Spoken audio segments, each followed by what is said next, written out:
বন্ধুরা, আজকে আমরা খুব সহজেই একটি বালকের বৃক্ষরোপণের দৃশ্য আঁকব।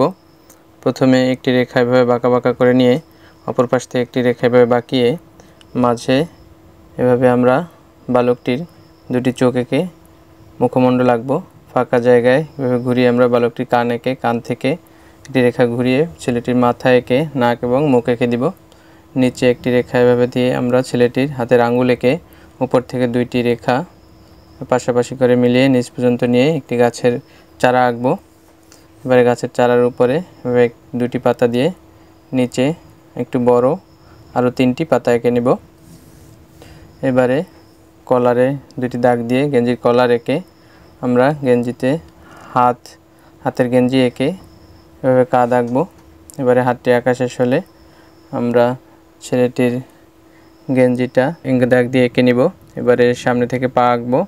পিছন থেকে একটি রেখা নিয়ে সামনের রেখার সাথে মিলিয়ে অপর পাটি আমরা এঁকে নিব। এবারে আমরা সামনের আরেকটি হাত আঁকার জন্য রেখা টেনে হাতের আঙ্গুল এঁকে দিব। নিচে এভাবে দুটি দাগ দিয়ে আমরা মাটি আঁকবো। এবারে এভাবে 4টি রেখা মিলিয়ে উপরে হাতল এঁকে আমরা মাটি খোঁড়ার যন্ত্রটি আঁকবো। এবারে আমরা ছেলেটির মাথার চুলের পাশ থেকে গাঢ় কালো রং করে দিব। এরপরে মাথার উপরে হালকা করে বেগুনি রং করে দিব। বেগুনি রং করা হয়ে গেলে এবারে গাছের পাতায় আমরা সবুজ রং করব। এরপরে গাছে আমরা হালকা মেরুন রং করে দিব।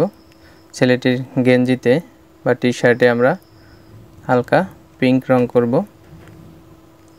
এবারে ছেলেটির প্যান্টে আমরা কমলা রং করব।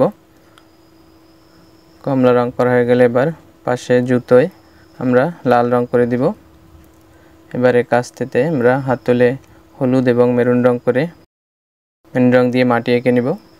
এবারে ছেলেটির হাতে এবং গালে হালকা করে হলুদ রং দিয়ে দেব।